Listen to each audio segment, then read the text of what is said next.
Karbohidrat. Kalian tahu nggak sih apa itu karbohidrat? Karbohidrat adalah zat makanan yang merupakan senyawa majemuk hidrokarbon dengan rumus umum CN H2NON. Setiap gram karbohidrat mengandung 4,1 gram kalori. Nama lain dari karbohidrat adalah sakarida, yang berasal dari bahasa Latin saccharum yang berarti gula.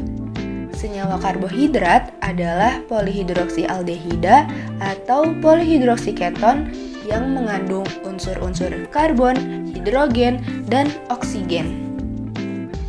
Selanjutnya, molekul karbohidrat. Molekul karbohidrat terdiri dari monosakarida, disakarida, oligosakarida, dan polisakarida. Yang pertama, monosakarida. Monosakarida merupakan bentuk molekul karbohidrat yang paling sederhana, yang terdiri dari satu molekul gula sederhana. Contohnya yaitu glukosa, galaktosa, dan fruktosa. Yang kedua, disakarida. Disakarida adalah rangkaian dua monosakarida. Contohnya adalah maltosa, laktosa, dan sukrosa. Yang ketiga ada oligosakarida. Oligosakarida adalah rangkaian beberapa monosakarida. Contohnya rafinosa dan stakiosa. Dan yang keempat ada polisakarida. Polisakarida adalah jumlah karbohidrat polimer yang tersusun dari molekul gula yang dijadikan rantai panjang serta bisa pula bercabang-cabang. Contohnya pati, kitin, dan selulosa. Jenis-jenis karbohidrat. Yang pertama, karbohidrat sederhana. Karbohidrat sederhana adalah karbohidrat yang memiliki rantai molekul glukosa pendek sehingga karbohidrat jenis ini cepat dicerna dan diserap oleh tubuh. Karbohidrat sederhana terdiri atas dua jenis, yaitu monosakarida. Monosakarida adalah jenis karbohidrat paling sederhana dan tidak dapat dihidrolisis kembali. Monosakarida memiliki molekul yang terdiri atas satu gugus gula yang terdiri atas 3-6 atom C, dan monosakarida ini bersifat larut dalam air. Adapun 3 senyawa monosakarida yang paling umum, yaitu glukosa, galaktosa, dan fruktosa. Glukosa merupakan salah satu monosakarida yang memiliki peran terpenting dalam tubuh manusia, hewan, dan tumbuhan.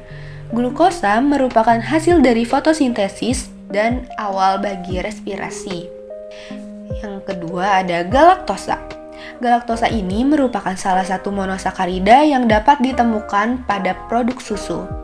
Galaktosa memiliki kemampuan menyerap dalam darah sehingga memiliki nilai glycemic index yang lebih rendah dibandingkan dengan sukrosa. Yang ketiga ada fruktosa.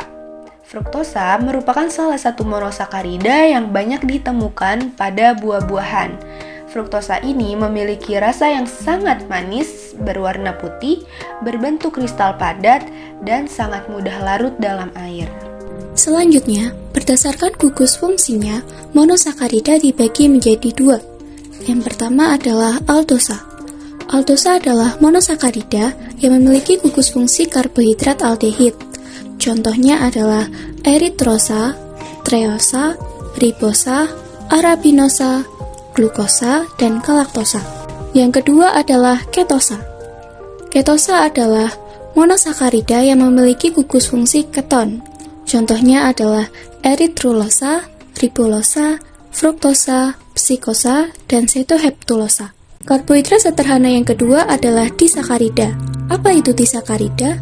Disakarida adalah jenis karbohidrat yang terdiri atas 2 unit gula atau 2 molekul monosakarida yang digabungkan dengan ikatan glikosidik. Adapun rumus disakarida yaitu C12H22O11. Terdapat 3 senyawa disakarida yang paling umum kita ketahui. Yang pertama adalah sukrosa.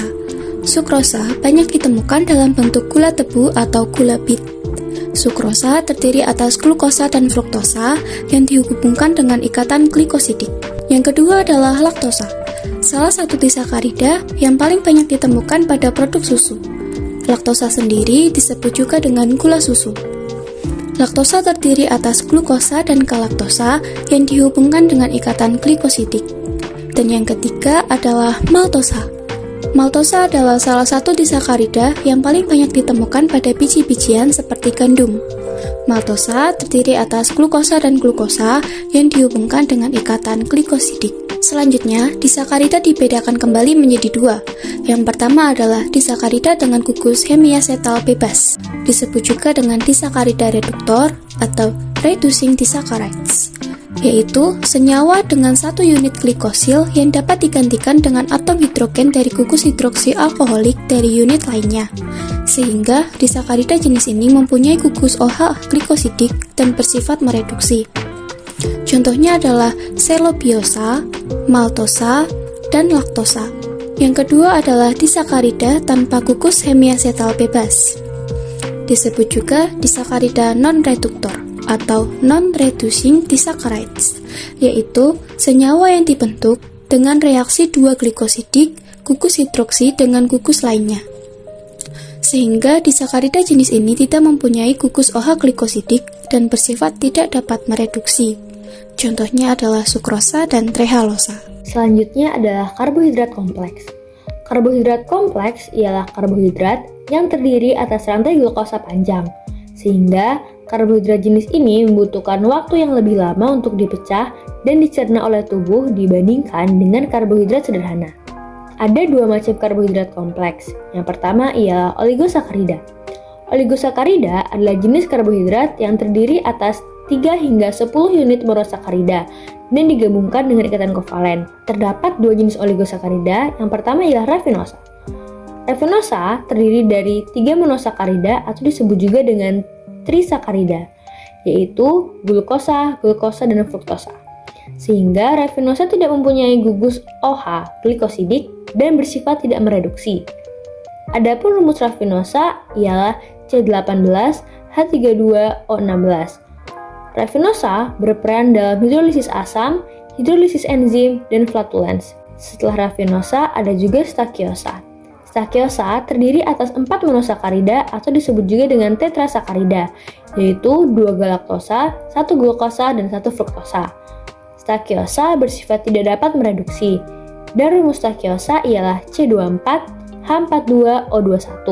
Jenis karbohidrat kompleks selanjutnya ialah polisakarida. Polisakarida adalah karbohidrat yang mempunyai lebih dari 10 unit monosakarida dan diperoleh dari proses hidrolisis. Yang pertama ada homopolisakarida, yaitu polisakarida yang terdiri atas satu macam monosakarida. Selanjutnya ada heteropolisakarida, yaitu polisakarida yang mengandung senyawa lain. Terdapat 3 polisakarida yang berperan penting dalam tubuh manusia. Di antaranya ialah yang pertama ada pati. Pati merupakan karbohidrat utama yang dimakan oleh manusia dan berasal dari tumbuh-tumbuhan seperti padi-padian, umbi-umbian, dan biji-bijian. Contohnya ialah beras, jagung, dan gandum dengan kandungan 70 hingga 80%. Lalu ada kacang kedelai, kacang merah, dan kacang hijau mengandung 30 hingga 60%. Selanjutnya ada ubi, talas, kentang, dan singkong mengandung 20 hingga 30%. Selanjutnya ada dextrin. Dextrin merupakan produk yang ada pada pertengahan pencernaan pati yang terbentuk karena adanya hidrolisis parsial pati sebelum berubah menjadi glikogen. Dan terakhir adalah glikogen. Glikogen merupakan hasil akhir dari pencernaan pati yang disimpan di dalam otot dan hati. Glikogen pada otot berfungsi untuk keperluan energi dalam otot tersebut, dan pada hati berfungsi sebagai sumber energi untuk keperluan semua sel dalam tubuh. Selanjutnya ada 3 manfaat penting dalam sistem kehidupan. Yang pertama sebagai bahan pembangun, yaitu selulosa sebagai pemberi kekuatan pada kayu dan dahan tumbuhan, dan juga kitin sebagai struktur dari kerangka luar serangga. Kemudian ada sebagai bahan nutrisi, yaitu pati dan glikogen, dan yang terakhir sebagai zat spesifik, yaitu heparin. Heparin sendiri merupakan salah satu produk polisakarida yang berfungsi untuk mencegah terjadinya pembekuan darah. Selanjutnya ada serat. Serat sendiri merupakan salah satu jenis karbohidrat kompleks yang terdapat pada segala jenis tumbuhan. Dan serat sendiri dibagi kembali menjadi dua, yaitu dapat larut dalam air, contohnya adalah pektin, gum, mukilasa, glukan, dan algal. Dan ada tidak dapat terlarut dalam air, yaitu selulosa, hemiselulosa, dan lignin. Selanjutnya, ada fungsi dari karbohidrat. Karbohidrat sendiri memiliki banyak fungsi loh. Yang pertama, ada sumber energi. Karbohidrat merupakan sumber utama bagi penduduk di seluruh dunia dan dalam 1 gram karbohidrat menghasilkan 4 kilokalori. Dalam tubuh, sebagian karbohidrat berada dalam sirkulasi darah sebagai glukosa untuk keperluan energi, sebagian disimpan oleh hati dan jaringan otot sebagai glikogen, dan sebagian dirubah menjadi lemak, kemudian disimpan sebagai cadangan energi. Yang kedua, sebagai pemberi rasa manis. Karbohidrat dapat memberikan rasa manis pada makanan, khususnya mono dan disakarida.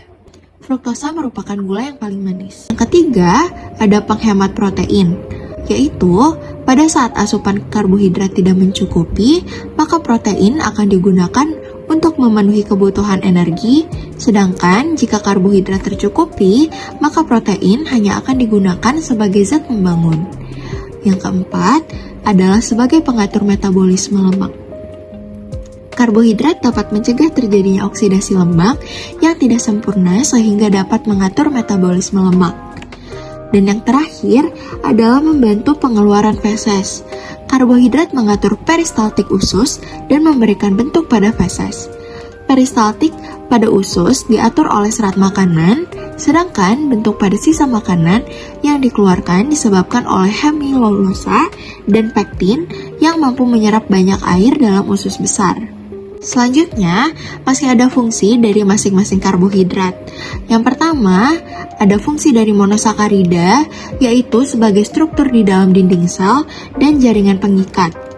Kemudian, fungsi dari disakarida adalah dapat berpartisipasi untuk memproduksi ATP atau energi melalui degradasi atau katabolisme. Yang kedua, membentuk cadangan energi yang terdapat pada otot rangka, hati, dan organ lainnya. Selanjutnya, disakarida juga berpartisipasi dalam fungsi organik dengan menjadi bagian dari struktur membran sel dan glikoprotein. Kemudian, ada fungsi dari oligosakarida, yaitu sebagai prebiotik yang merupakan zat makanan yang tidak dapat dicerna di dalam tubuh dan bermanfaat untuk menstimulasi pertumbuhan bakteri yang baik di dalam usus, yaitu Bifidobacteria dan Lactobacilli sehingga meningkatkan ketahanan sistem pencernaan. Dan yang terakhir adalah fungsi polisakarida, yaitu sebagai cadangan energi yang ketika diperlukan akan dihidrolisis sehingga dapat menyediakan gula bagi sel. Polisakarida lainnya juga berfungsi sebagai materi penyusun. Selanjutnya ada enzim yang berpengaruh dalam regulasi karbohidrat. Yang pertama ada enzim amilase yang berfungsi sebagai pemecah karbohidrat atau pati menjadi glukosa atau gula. Enzim amilase akan mengkatalisis hidrolisis dari alfa-1 4-glikosidik polisakarida untuk menghasilkan dekstrin, oligosakarida, maltosa, dan D-glukosa.